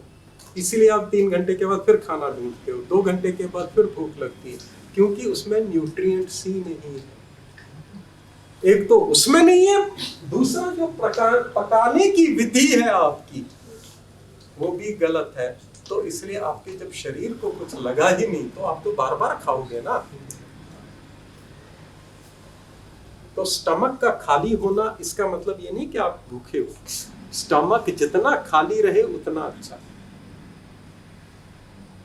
इसको रेस्ट मिलेगा। वियर एंड टीयर कम होगा शरीर का तो आपका जीवन लंबा होगा, आप यंग रहोगे हमेशा। जितना आप बॉडी से ज्यादा काम करवाओगे उतना उसकी वियर एंड टीयर बढ़ेगा, तो बुढ़ापा जल्दी आएगा। तो ऑर्गेनिक लेना है। उसी प्रकार डेयरी में दूध जो आप लेते हो, हमारे यहाँ गायें होती थी, देसी गायें, हमने सब जर्सी गाय चाहिए, वो गाय चाहिए, ये गाय चाहिए। क्यों? ज्यादा दूध देती है, ज्यादा दूध बेचेंगे, वॉल्यूम्स होंगे, ज्यादा पैसा आएगा। A2 मिल्क जो देसी गाय देती है दूध, उसमें A2 प्रोटीन होता है। कौन सा प्रोटीन होता है? A2 प्रोटीन हमारी बॉडी आसानी से सिंथेसाइज करती है। भारत की भूमि जो है देव भूमि है। यहाँ पे जो गाय भी है वो आपके हिसाब की बनी हुई है, दूध भी देती है आपके शरीर के लिए जो मुफीद हो। वहां की जो गाय है वो A1 मिल्क देती है, A1 प्रोटीन वाली। A1 प्रोटीन लीड्स टू कैंसरोजेनिक, ये आपकी सिंथेसाइज नहीं होते, कैंसर, थायराइड, सिंथेसिस, ये सारी बीमारियां खाने से आती हैं। तो इसलिए A2 मिल्क लेना चाहिए। और A2 मिल्क से फिर हम जब घी बनाते थे, हमने शॉर्टकट मार दिए, मलाई उठा ली, उसका बटर बना दी, हम इसकी दही बनाते थे, फिर चर्न करते थे, उसमें से जो मक्खन निकलता था उससे तो बिलोना स्टाइल से जो घी बनता है वो आपकी बॉडी के लिए। और वो घी जो होता है वो आप अपने भोजन पे डालोगे, वेट नहीं बढ़ेगा। मगर घी को कभी भी आग पे नहीं लाना, वो नष्ट कर देता है घी को। मगर हमें तो आदत है फ्राई करने की, पराठे भी तलने हैं, पूरी भी तलनी है, सब कुछ तलना है। ये सब हमने बाहर से सीखा। भारत ये वैदिक रीत नहीं है, वैदिक प्रक्रिया नहीं है, भोजन की पकाने की प्रक्रिया ये नहीं है, ये हमने बाहर से सीखा। तो A2 मिल्क लो आप, उसका घी लो, उसी से आप कर सकते हो, कोई दिक्कत नहीं। और चीनी कभी मत खाइए, शक्कर खाइए। फैक्ट्रियां बंद करो शुगर वालों की, कैपिटलिस्ट की। किसान को पैसा दो ना डायरेक्ट। किसान को क्या मिलता है? सेंट्रल गवर्नमेंट ने एक बार रिलीज किए फंड्स, सभी शुगर केन फैक्ट्री, जो शुगर इंडस्ट्री वाले बैरन्स को पैसा मिल गया। जो शुगर केन ग्रोअर था वो बेचारा फिर भी वैसे का वैसा रहा, उनको उन्होंने पैसा नहीं दिया शुगर इंडस्ट्री वालों ने। ये भी लॉबी है, ये सब लॉबीज बन गई है। इसको कहते हैं इंडस्ट्रियलाइजेशन ऑफ फूड। खाने को इंडस्ट्रियलाइज मत करो, खाने को नेचुरल रखो। जितना नेचुरल खाना होगा उतना शरीर को उसको पचाने में आसानी होगी, और जब आसानी से खाना पचेगा आपका स्वास्थ्य जो है अच्छा रहेगा। मैं यहाँ पे ही रुकता हूँ। एक चीज फाइनली, फुट नोट, खाना तभी आपको शक्ति देगा, न्यूट्रिशन देगा, अगर आपने अपने शरीर को पहले साफ करना है। इसीलिए हमने कहा ना कि एक ही बार कुक्ड मील खाना है। एक बार जब आप कुक्ड मील ओनली वंस, वो क्यों कहा? ताकि वो जब निकल जाएगा फिर उसके बाद कुक खाओगे तो उससे आपका जो सिस्टम हमेशा जो है वो क्लीन होना चाहिए, धुलना चाहिए। आप अपने बर्तन धोते नहीं क्या? आप ऐसे ही खाना पका लिया, अगली बार भी उसी में पकाते हो, उस बर्तन का तो आप धोते हो, मगर जो अंदर का बर्तन है उसको तो कभी नहीं धोते। उसके बाद पूजा पाठ भी करते हो। इसके ऊपर एक कहानी है। लाल देद थी, कश्मीर की एक मिस्टिक थी। वो नदी, उसमें टैप टूप कहाँ होते थे, नदी पे ही जाते थे नहाने के लिए। नहाने के लिए गई, वहां उनके जो ब्राह्मण थे, गुरु जी, वो भी नहा रहे थे। तो कहा ब्राह्मण से, क्या कर रहे हो?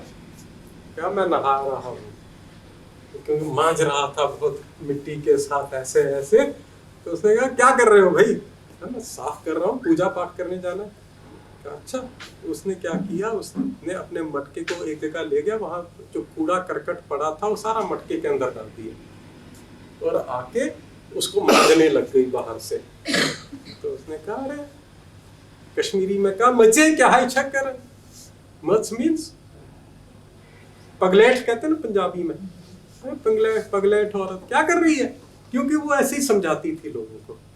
मैं बर्तन साफ कर रही हूँ मटके को।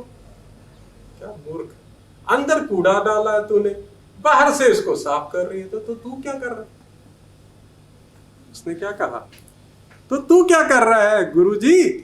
तू भी तो यही कर रहा है, अंदर कूड़ा, बाहर से मल रहा है, नहा रहा है। तीर्थ नावा जेतिस पावा, बिन ना पाने की नाई करे, गुरु नानक देव जी कहते हैं। तीर्थ तो अंदर है, तो अगर अंदर ही गंदा है, मैला है, तो क्या तीर्थ करोगे आप? आप नहाते जाओ सरोवर में, अंदर गंदगी रखी है। तो तीर्थ अंदर है, अंदर ही प्रभु है, अंदर ही टेंपल है। टेंपल अंदर बनाना है, रामकृष्ण परमहंस कहते हैं। तो इसको साफ कैसे करोगे? डिटॉक्स करना होता है इसके लिए। और डिटॉक्स करने के लिए मॉर्निंग में बेस्ट डिटॉक्स इज 2-3 बड़े बड़े मग सवेरे उठ के इसका जूस निकालो। अब तो मैंने जूस कह दिया, आप कहोगे इसमें जरा नमक भी थोड़ा दिया, सेंधा नमक। हमें ना आदत हो गई है हर चीज में चटपटा जरूर चाहिए, कुछ नहीं डालना उसमें। मीठा तो डाल दे, वो डाल दे, ये डाल दे। ये प्रिपरेशंस, कंकॉक्शंस करने की आदत छोड़ दो। जैसे उस ऐशगार जो होता है सफेद पेठा, उसके जूस को निकालो, उसका निचोड़ो। अगर जूसर नहीं है, मिक्सी से करके, फिर उसके बाद वो कपड़ा नहीं होता मलमल का, उसमें से निकालो उसका पानी। और बड़े बड़े 2 मग, 3 मग हो सके तो 3 मग पी जाना, फिर और दिक्कत हो जाएगी। 2 पी लेना बहुत है। आपका पेट एकदम से वो धो देगा, सारी अंतड़ियां धो देगा। Within 2 hours it will be clean. उसके बाद जब आप भोजन खाओगे, जो विलाई होगी वो धुली हुई होगी, तो वो एब्सॉर्ब कर सकेंगे। आप जितना ये ग्रीस वाला खाना खाते हो, फैटी फूड खाते हो, तेल डालते हो, फ्राई करते हो, वो सारा ग्रीस कहाँ लग रही है? आपकी पाइप पे, जो एलिमेंट्री फूड पाइप पे, उसके ऊपर। जैसे होज पाइप कभी देखी है? घरों में जो होज पाइप नहीं होती, जब कई बार उसमें से पानी नहीं निकलता, उसको अगर निकालोगे तो वो बनी होती है, तरेलें सी बनी होती है, काली काली, वो पूरा उसको तोड़ते हो। वैसे ही आपके अंदर है एलिमेंट्री कैनाल में। आप यंग हो, लकीली आपको ज्ञान समय पे मिल गया। हमें तो बहुत लेट ज्ञान मिला। ये जब ये आप इससे डिटॉक्स करोगे, आप देखोगे वो तरेले निकलेंगी अंदर, काली एकदम से टूट के निकलेंगी अंदर। इतना आपने होस पाइप की तरह आपने अंदर बनाया। तो आप चाहे सोना खा लो, सोने जैसा अच्छा खाना खा लो, वो खाना तो कहाँ जाएगा? विलाई के ऊपर परत बनी हुई है, एब्जॉर्ब कौन करेगा? तो एब्जॉर्प्शन कैपेसिटी ही नहीं रखी आपने शरीर में। तो ये सब खाने का प्रक्रिया बदलो, खाने को बदलो, खाने की कुकिंग की विधि को बदलो, और खाना खाने के टाइम को चेंज करो, और पैकेज्ड फूड मत खाओ, आप स्वस्थ रहो, तंदुरुस्त रहो, वैक्सीनेशन मत करो। इसके ऊपर लोगों ने बिलियंस कमा लिए। मेरे पास एक वीडियो है फाइजर के चीफ का इंटरव्यू, उसका डावोस में किया 2 इंडिपेंडेंट जर्नलिस्ट ने। और सबसे बड़ी बात, फाइजर ने कभी अपनी वैक्सीन को टेस्ट ही नहीं किया था। ऐसे ही वैक्सीन बेच दी और बिलियंस कमा लिए। तो डिपेंडेंस बाहर क्यों रख रहे हो? अपने ऊपर रखो ना। आप क्यों चाहते हो डॉक्टर मुझे हेल्प करे, वो करे? किसी की हेल्प मत चाहिए, नहीं चाहिए आपको। अपने आप को कहते हैं खुद ही को कर बुलंद इतना कि खुदा बंदे से ये पूछे बता तेरी रजा क्या। तो अपने आप को एम्पावर करो। इसलिए हमारे यहाँ स्वतंत्र वर्ड यूज किया गया। स्वतंत्र, अपने अंदर के जो मैकेनिज्म को उसको पहचानो। तंत्र इज मैकेनिज्म, उस मैकेनिज्म को पहचानो, उसके अनुरूप अपने कार्य करो, खुश रहोगे, आनंद में रहोगे, कभी सिर दर्द नहीं होगा, कभी माइग्रेन नहीं होगा, कभी सिस नहीं होगी, कैंसर नहीं होगा, बीपी नहीं होगा, थायराइड नहीं होगा, कोई बीमारी। ये सब टॉक्सिन्स आप अपने खाने के कारण पैदा कर रहे हैं। और अपने घरों में भी ये ज्ञान आगे बढ़ाओ। It is not copyrighted knowledge, it is open source knowledge. This knowledge is meant to be shared and distributed among as many people. Waste का काम है हर चीज को रेयर बनाना, स्केर्स बनाना, फिर उसको कॉपीराइट करना। वो बनिए है सारे वेस्ट के। भारत में हम जब वैश्य की भी कल्पना करते हैं, वो जो खुद भी ग्रो करे और दूसरों को भी संपन्न बनाए। हमारा धार्मिक ये तरीका है। Sharing, multiplying wealth, multiplying knowledge, multiplying wealth. सुख संपत्ति घर आवे, कष्ट मिटे तन लाए।